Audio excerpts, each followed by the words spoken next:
Break के बाद आप सभी दर्शकों का अन्नदाता कार्यक्रम में स्वागत है। प्रदेश में गाय भैंसों का पालन बहुत से किसान करते हैं, लेकिन ये पशु कई घातक रोगों की चपेट में आने लगते हैं, जिनके इलाज में काफी खर्च हो जाता है।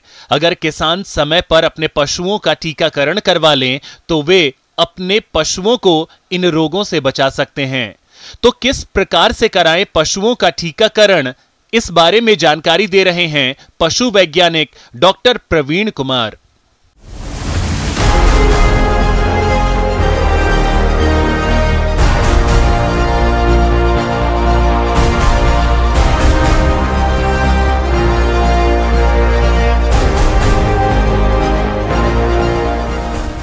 नमस्कार किसान भाइयों, आज हम लोग बात करेंगे कि दुधारू पशुओं में टीकाकरण। जैसा कि अभी समय है, गर्मियाँ तेज़ हो रही हैं और एक बारिश होने के बाद बहुत से कीटाणु हैं, विषाणु, जीवाणु हैं, वो बहुत तेज़ी से वातावरण में फैलते हैं नमी और गर्मी के कारण।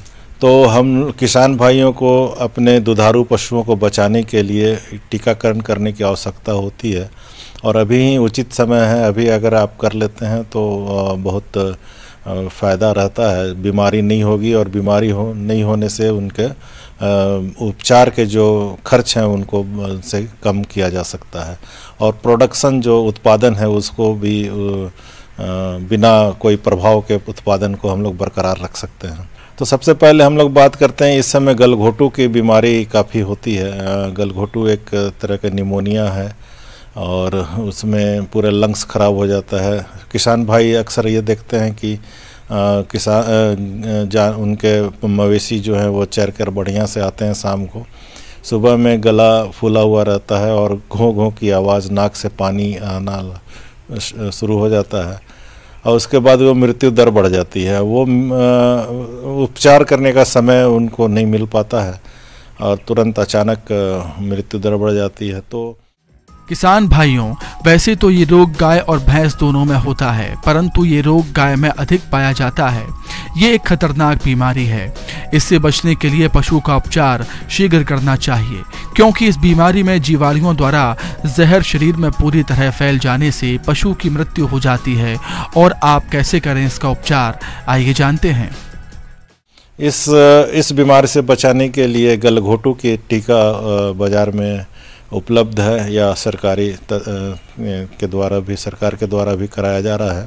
तो इसका टीकाकरण गलघोटू का टीका के नाम से उपलब्ध है और इसका छोटे जानवर में 2 ml और बड़े जानवर में 3 ml के सुई मांस में या चमड़ा में देने से हम लोग का 9 महीने तक की प्रतिरोधक क्षमता आ जाती है।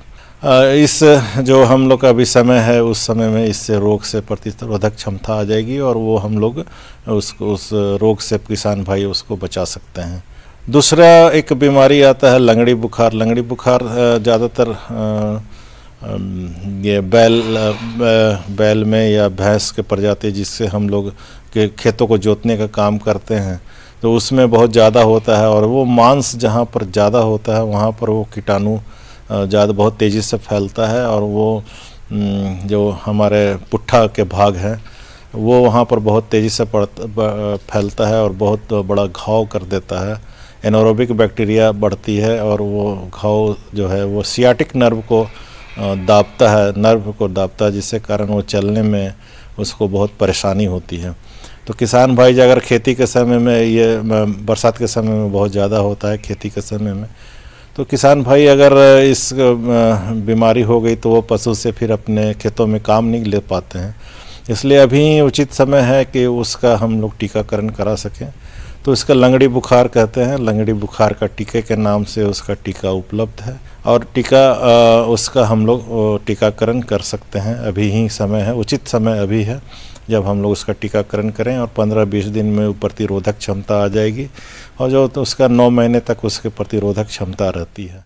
किसान भाइयों, वैक्सीनेशन कराते समय ध्यान रखें कि 6 माह से कम उम्र के पशु को BQ रोग का टीका न लगाएं और उसके अलावा अन्य पशु को रोग से बचाने के लिए रोगी पशु का बचा हुआ चारा स्वस्थ पशु को नहीं खिलाएं और रोगी पशु जहां पर रखा गया हो उस स्थान की लाल दवा या फिनॉइल डालकर सफाई करनी चाहिए। साथ ही चूना का छिड़काव करें और पशु का उपचार पशु चिकित्सक की सलाह पर रोग की प्रारंभिक अवस्था में ही शुरू करवाना चाहिए। जैसा कि हम पहले बताए, गलघोटू और लंगड़ी बुखार, ये दोनों का कंबाइंड वैक्सीन भी मिलता है। तो एक कंबाइंड वैक्सीन देके दोनों का मिला हुआ टीका उपलब्ध है। गलघोटू लंगड़ी बुखार का टीका इसी के नाम से आता है, गलघोटू और लंगड़ी बुखार का टीका। तो उस टीके को हम लोग एक बार दे देंगे तो वो दोनों बीमारी से हम लोग का बचाव हो सकता है। और हम ये दोनों बीमारियां जो बरसात में होने की संभावना रहती है उसको हम लोग कम कर सकते हैं। आगे और भी है खेतीबाड़ी से जुड़ी हुई बहुत सी रोचक जानकारियां। यहां रुकेंगे एक और ब्रेक के लिए।